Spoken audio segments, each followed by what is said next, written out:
Welcome to Real Possibilities with AARP. Hi, I'm Elaine Werner, your host. I am the Senior Program Specialist for Public Outreach and Volunteer Engagement on staff with AARP. Real Possibilities. AARP wants to make sure that no one's possibilities are ever limited as they age. And our purpose is to empower you with choice as you age. So keeping both of those things in mind, we come to you in your local community with resources and tools, hopefully that are good takeaways for you, that you can do just that, empower you to make choices, healthy choices, quality choices, choices with dignity as you age. Now, you may have some preconceived notions as to what AARP stands for, what AARP does. But the title of the show today is AARP Connecticut Behind the Scenes and how we show up locally in your community. I think you're going to be very surprised by what you'll find out in our program today. And no better guest to elaborate on that than our very own State Director, Nora Duncan. Welcome, Nora. Thank you, Elaine. Delighted to have you here. And Nora, I know you are out and about all over the state talking to our members, our non-members, on a myriad of issues. But if you could address, I'm sure when you're out and about, you do hear about some preconceived notions or definitions of AARP that maybe match sometimes what we are and maybe not. So if you can address that and then briefly define what AARP Connecticut is, and then as the show evolves, we'll get into some more of the details of all the programs we do locally. Okay, great. So what we are is a nonprofit, nonpartisan, social mission organization with a membership. And now that sounds like a mouthful, and it is, but it actually really does mean something, both in terms of what we do every day and the IRS. So it's actually a dual purpose. We have about 600,000 members here in Connecticut, and there are about 38 million members nationwide. Wow. Yeah. As you know, and hopefully our audience is starting to know, that membership for AARP begins at age 50. That's when eligibility starts. But if you're 50 and you have a spouse or a domestic partner who is 45, they actually get to be a member too. It's a 2-for-1 deal, as we like to say. Household membership, really. You're not for the kids and everybody, but you know. Yeah, exactly. So with that, what we aren't is a insurance company. We have an entirely different part of the organization that manages all of those, let's call them discounts and partnerships that you see out in the community with our, with restaurants, with insurance companies, with the like, with travel.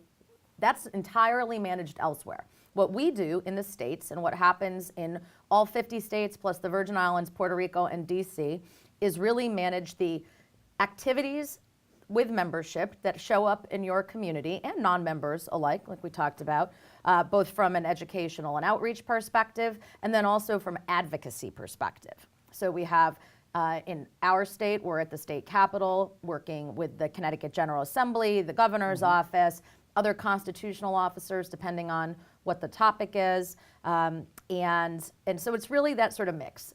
Advocacy, education, and outreach, and then a whole bunch, a myriad, as you said, of different ways that we show up with that in a community. We're not, we try to keep things fresh and keep things fun. So, and we can talk more about that. We're going to talk about fun. Have some serious issues sometimes we deal with, but we want to have fun as well. So I'm going to emphasize that Nora is the state director for the nonprofit side of AARP, and when we talk about AARP endorsing insurance and national discounts, that is on our for-profit side. But we also, and hopefully we won't neglect to cover in our show today, that we also have some terrific local discounts. Nora, speaking of local, here we are locally in your community. How does one find us locally first? And then let's talk about some of the programs that we offer, but where do they go to find us? So there's a couple of ways, and you did say this is behind the scenes, so I can explain some of this in detail. So the couple of the things that are the easiest to do and the most likely to get you the most information about where we are our Facebook and Twitter handles. So those are both AARP CT. And we'll tell you what's going on, all the time, both from a national perspective, some of our national things that we do push down when we want you to contact your congressman or your U.S. senator, for instance. It'll tell you about the events we have, when we're doing events all across the state, the ones that are open to the public, and the that's sort of the goings on, just Right. the keeping up with the news of AARP. Then there's our website, which is aarp.org/CT. Right. And there you'll find a place where you can see some of our events and also sign up for emails. And that email sign up is really important because, from a behind the scenes perspective, sometimes I have an event that I send a postcard for. Right. But postcards are really expensive, right? And to get the number of them out there to fill a room has a lot more cost than email does. So by signing up for the email, you're liable to get a lot more invitations about where we are because that's no expense to me. Now, we also have some rules. We don't email anybody more than once a week. And there's different parts of the organization that might email. But all I'll say is don't say unsubscribe because one unsubscribes you from all. So you may not get the email about some kind of national advocacy anymore, but you're also not going to get the email about the day at the winery. So signing up by the email is not necessarily going to give you thousands of emails. No. It's going to target your interests, your community, and things that you might not find out about otherwise, correct? When you go to register for an email, there's check boxes. Yeah. You can say, I want to learn about this, this, and this, but you ignore the other ones. So there are opportunities to filter, to self-filter, and then I always say the power of delete is really, there you go. Don't want to read it, don't read it. You have that option. But we yeah, don't want you to miss anything at AARP. I don't. So Nora, all right, so that's how one finds us. Yep, that's really that's the most efficient way. The social media, which is super important, like our pages, follow us, Share. and share, and the email. Those And are there's, the most efficient. I know of late, AARP Connecticut's showing more video on social media also, so watch it. You might, again, learn something new behind the scenes, right? Yep, and the video will often be a snippet of something that we can then deeper dive elsewhere if you choose to go deeper dive. So, for instance, on an advocacy issue, we might say, we've discussed the budget or this bill, and you can go here to learn more. So if you don't want to go to learn more, you don't have to. But if it's something you've decided you're interested in, you can go learn more. There's often even another step that you can take. So we try to not bombard people with everything, but let them self-select what they're interested in. Now, you may be interested in a program about job seekers and not be interested in a program about caregivers. Your choice, you decide when you're there. Good, I like that term, self-select. So we know how to get there. So what will our viewer find, Nora, locally in their community? And I'm going to lead you into one program I know is really important and really exciting, and people are drawn to it in very big numbers, and that's our Fraud Watch Network. Okay. So yes, I talked a little bit about fun with purpose, right? Yeah. So the purpose of AARP Fraud Watch Network is to help people learn how to prevent frauds and scams in their life. We all know that we're one click away. Oftentimes we're a phone call away or a door knock away. It's easy to read about all the kinds of scams that are happening, but people still do fall victim. And what we are able to do is through a group of extraordinarily well-trained AARP Connecticut volunteers, go out in partnership many times with other experts in the community. Like the chief of police, the Department of Banking, the Department of Consumer Protections, the U.S. Postal Service inspector. They actually have a law enforcement division of the U.S. Postal Service because over the life of the Postal Service, which is longer than the life of us as a country officially, I think, the mail has been used to defraud people. We have relationships with the Secret Service, with the state police, with the chief's attorney's office. The list goes on and on. But those are folks with a very different perspective on fraud than we have that we can help bring in and educate the community. How we end up in those community offerings is almost always by invite from someone in the community who has heard about us, has seen a fraud or a scam happen, wants to help prevent it in the future.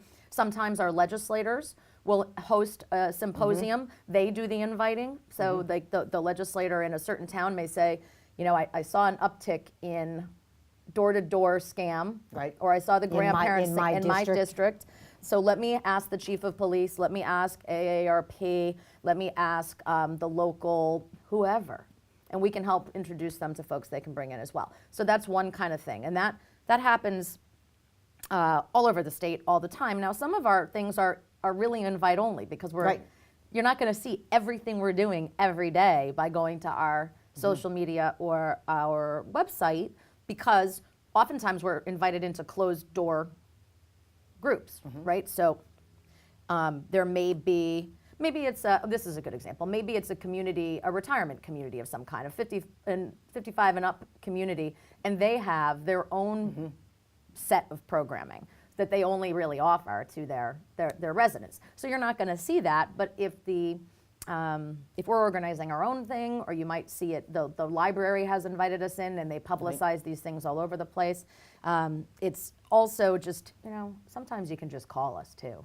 And speaking of that, I want to give my, again, I'm Elaine Warner, I'm on staff. Nora Duncan is our statewide director.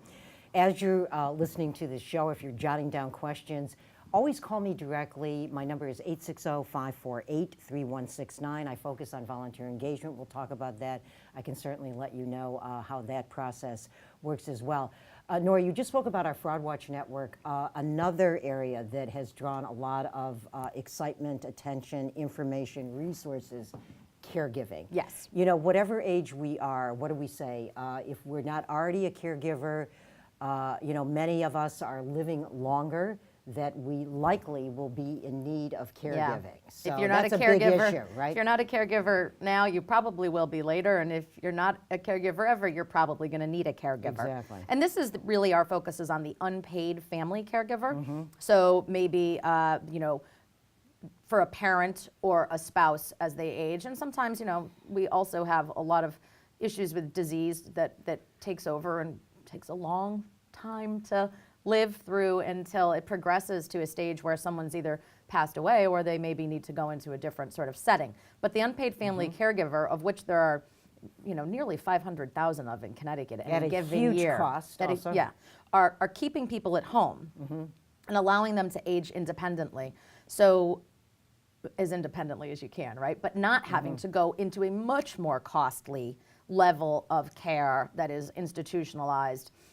Sometimes the unpaid family caregiver can supplement with some in-home professional care. But there's a lot of different situations and a lot of different obstacles, challenges, and difficulties in navigation that can occur. And so what we have designed is a program that can help people navigate that caregiving. Resources. Yes, the resources. Okay, here's a crisis, what do I do? Yeah, right? I mean, the worst, I think we can all focus on how this works for people, right? So you're either, you could be me, and you're not caring for anyone, and then I get a phone call from the hospital. Right. And now I've got I had somebody. that happen in my own I've family, had someone yeah. who's had a stroke now. Yep. And what about long distance too? Yeah. Yes. Yeah. And we've got, then we also have the stuff, where and it's years and years, like Alzheimer's or something else. So everyone's got a unique and different story to tell, but the commonalities among what I hear from caregivers are extraordinarily similar. And there's just there's a lot of difficulty. It's a very stressful Yes. thing for some people, and so it's nice to be able to sort of gather with a group that has similar concerns. We have a group we work with that sometimes has these caregiver events in restaurants with a glass of wine. Yep. So Yep. we're We're gonna giving talk them, about fun with purpose, we're giving yes. the caregiver a little bit of a break Yes. for those 90 minutes while they Yes. learn something. Yes. And we try to make sure that a difficult and complicated and important issue doesn't have to be like feel so bad when you go and learn about it. And you mentioned long distance caregiving. Something that might be of interest to folks is that we have coordinated with our colleagues in Puerto Rico. Now, we did that collaboration before Puerto Rico was hit with terrible hurricane.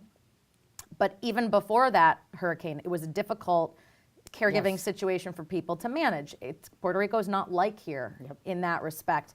So the ability for us to help Puerto Ricans who are living in Connecticut and who may have family who are in Puerto Rico was a really unique opportunity for us to brand a document that we knew was totally credible and could be taken directly home online or in the paper that we produced, so that folks could have a little bit easier of a time navigating a system that's was either more complicated than ours here or in some cases non-existent. And on that note, Nora, it's, these are 2 resource guides. Again, I'm going to give you my number and my email if you want them. But we have the Connecticut Resource Guide for Caregiving. We have one for Puerto Rico. They are both in English and Spanish. And again, I'm Elaine Werner. I'm on staff with AARP, 860-548-3169, or email Werner, W-E-R-N-E-R, at aarp.org. We're talking about behind the scenes at AARP. We talked about the Fraud Watch Network and caregiving. Another one, Nora, that I know, being on staff, is very popular and of great concern are consumer issues, and I'm going to go right to the high cost of utilities in our very own state. Yeah, the amount of things we work on sometimes is a little mind-boggling, but one of, there's also oftentimes a theme, and it's pocketbook. So with fraud, a lot of this is pocketbook, right? Because, your hard-earned money, we want to keep it in your pocket. And we're living longer. We're living more longer. money to keep us going as we retire. We do work in jobs because people are living longer and are working Financial past. security. There's all sorts of things that we work on, but the pocketbook being a big focus. And trying to make sure that we have, to say affordable utility rates in Connecticut, I realize is the kind of thing that will set people off, because we are the most expensive state in the continental United States for electric rates. Yes, we have that unfortunate distinction. Yeah, and I think deregulation actually made us more expensive, not less expensive. In that space, we have done a lot around consumer protections because people might recall, going back several years, we had a period of cold, Arctic freeze basically at a time where there was extraordinarily high natural gas prices, which left people with bills that were really just quadruple what they were expecting. And a lot of this was because they were in the third-party electric market, which at that point in time had a decent amount of bad players. We have worked every year. Sometimes I feel like it's whack-a-mole because you create a rule or a law or a regulation, and then the bad players, not all of which are, but the bad players, figure out a way to find a new way for that mole to pop up, right? But trying to make sure the consumer protections are there so that people aren't getting scammed. For instance, if you ever spent a weekday sitting at home 5, 6, 7 years ago, the door knocking is really surprising. Yes. And people would go door to door, imitating and often leading you to believe that they were from your actual, in this case, Eversource or United Illuminating. But they weren't from that. They weren't. Yes. And so we've got those people, now they have to wear badges, there's more rules. A lot of the bad players left because if you can't scam people, there's no money in it.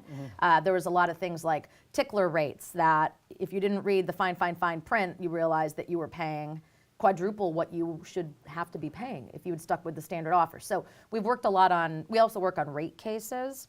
And then we've worked on other related items. I mean, we're fuel neutral at AARP, so I don't care if it's green energy, if it's nuclear energy, if it's natural gas.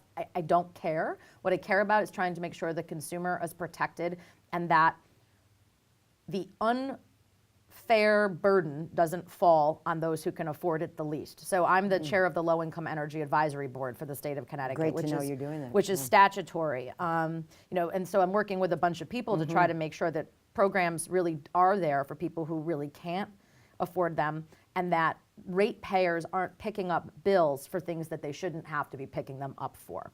And Nora, of course, this can all sound very confusing to people. Thank it you is. for It clarifying is, yes. so much of it. But AARP does have a program that we are taking out into the community where we can just sort of get through the cobwebs of looking at your bill, trying to figure out what a deregulated market looks like, what you should be looking for as far as changing your plans, et cetera. And again, we can tell you more about that. You can email me, ewerner@aarp.org, and be happy to elaborate. Nora, one program that I am personally very excited about, I'm a baby boomer, as you know. I proudly say that. And, we did things differently in our generation. Not that all haven't, but we have some distinctions that people know about. So we are aging differently. And there is something that we're calling a movement, and it's called Disrupt Aging. Yes. So if you could briefly touch, what is this movement that's happening that's caught on fire at AARP? Well, Disrupt Aging started with our CEO, Joanne Jenkins. She published a book with the title Disrupt Aging. And each state has had an opportunity to take that and run with it in their own unique way. Not every state has, but I think we have a distinction in Connecticut of really going deep on Disrupt Aging in collaboration with an organization basically made up of a gerontologist and a communications professional, a television producer, who called Borrow My Glasses. Then we collaborate with, and we created, along with our volunteers, a program that sort of hits 3 segments. It hits community groups, and that was our first segment. And we did a lot of pre and post testing with AARP's research department to see if we could change the way people think about and feel about aging. It's really the whole point. Debunking stereotypes, is that what you're saying? Yeah, but changing aging. We age, why, I guess I'd say this, why on your 50th birthday do you get a black card with a, You're going downhill. Exactly. Why is that, why do we have to feel that way? There's a lot of science behind the way you perceive aging is very indicative of how you will age. And so we want to change that so people can age positively with dignity in any way they want to. This pre and post testing with community found some pretty significant changes in the way people thought. And this wasn't just, I'm going to tell you what I think when I walk in the door, and an hour and a half later, I'm going to tell you what I think. There was follow-up. Did you do something differently? And we found that people did as a result of being part of this community group presentation and activities. There's activities in it too. And particularly among multicultural communities and men. That's where the most changes were, which I found interesting. Yes. But to the community groups, we're working on businesses and how, for instance, from the president and the CEO to the HR manager to the guy on the plant floor to everybody in between, how we think about aging at work in the business world, both from a perspective of interacting with consumers, because people may believe millennials hold all the dollars, but they do not. They're Right. And how you innovative companies are going to want to create products, services, and the like that appeal to older generation, to boomers, to people who actually need to find solutions to how they age and age well. We talked about caregiving. That would be a great example. Yep.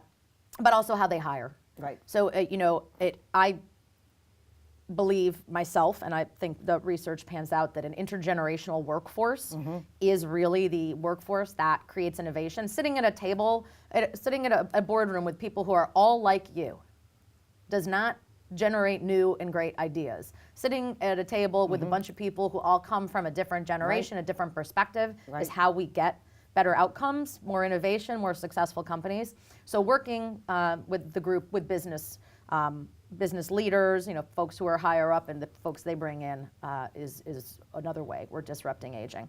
And then we are also moving into the classroom, because one thing that's really important is that as we're teaching kids, particular college kids, for instance, how to go into the workforce, kind of regardless of what career they're choosing, how are they interacting? How are they perceiving aging? Think about the medical field, for instance. I find this one particularly of interest, and I've experienced it a little bit. But when someone shows up who's elderly in a crisis state in an ER, and even moves into a hospital setting, right? We're dealing with the crisis. We're acting like the person in front of us, that's not their always state. That's why they're in the hospital, right? Right. There's a real person behind that who won't get better unless they're treated like there's someone who has a life and reasons to get out of the hospital, and looking beyond the crisis in front of you and thinking about a holistic approach to getting this person healthy and out the door.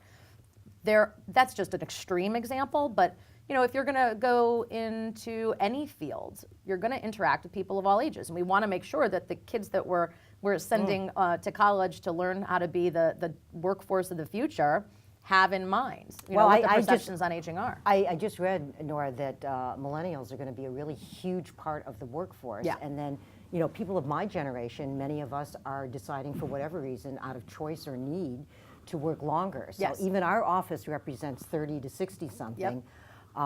in aging. Believe it or not a lot of time left. There's so much to talk about behind the scenes at AARP. But one thing I want to hit on real quickly and briefly, I know it's near and dear to you. Near and dear to me. And hopefully to our viewer, is Job Seeker. Yep.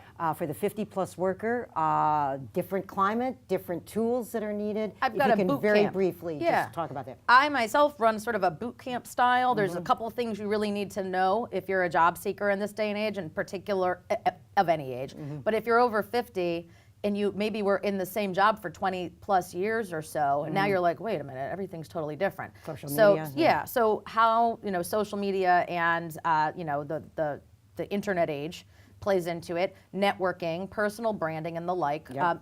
I think it's important to mention all of these programs, with the exception almost, I think, of the Job Seeker, are run by volunteers of ours. And Yes. we can have, we accept invitations. You've given out your contact information plenty of times. Invite us in if any of these things are of interest. There's more than we've even talked about here, but invite us in. Yep. We'll figure out a mutually beneficial time.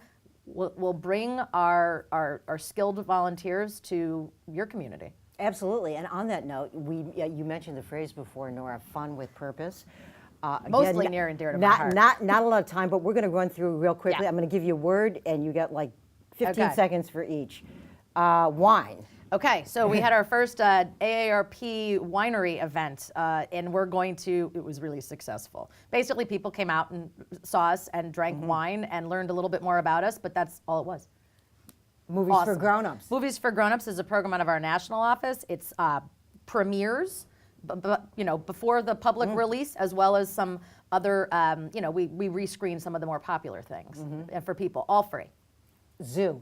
The zoo. We are big fans of Connecticut's Beardsley Zoo in Bridgeport, and for I think 4 or 5 consecutive years now, we have not only a local discount that people can access anytime, but free 4th Fridays at the zoo, usually between May and September or October. And last phrase I'm going to give you, so much more to talk about, but healthy cooking. Healthy cooking. We like to disrupt aging and disrupt everything by turning, some of the less healthy stuff that we like to eat into healthy options that are great for the multi-generations that live in your family. If you're a caregiver with a mom in the house and some teenagers in the house, what can we cook quick and fun? And usually when we have these, we have a glass of wine, make something to eat it, learn a little bit about our programs, and again, fun with purpose. And 2 other things, Nora, I'm going to give you a very short period of time because time goes so fast with all that we do. But if you can, within a minute, talk about 2 things, diversity and voter engagement. Okay, diversity. So what we are always looking for is increasing our volunteer, particularly, base, including bilingual, Spanish bilingual, people who, I want our folks who are going into communities to be representative of the communities that are inviting them in. That really starts with our volunteers, so as well as our membership, of course, but we're always looking for multicultural volunteers, every volunteer, and that's connecting through you, but that's really important to us. And then voter engagement. We want to make sure that not only do our faces represent who the community is, we want the community to represent themselves to their electeds and to the people who are running for office of every kind. And so we give pretty clear and distinct information about AARP positions, take them to the candidates, and make sure that our membership and anybody interested knows where they stand so they can make informed decisions at the ballot. And of course, elections happen locally every 2 years and congressionally. With your House of Representatives, every 4 years is a presidential, and emphasizing that AARP always works in a nonpartisan way. Nora, it's been great to have you as our guest. I think we need to do another show on behind the scenes. A lot happening here. Once again, if you want more information from us on any and all that we do, please feel free to contact me directly. I'm Elaine Werner, Program Specialist for Volunteer Engagement and Public Outreach. Call me, 860-548-3169. Email is ewerner, W-E-R-N-E-R, at aarp.org. Go to our website. You can find out about upcoming events, aarp.org/CT.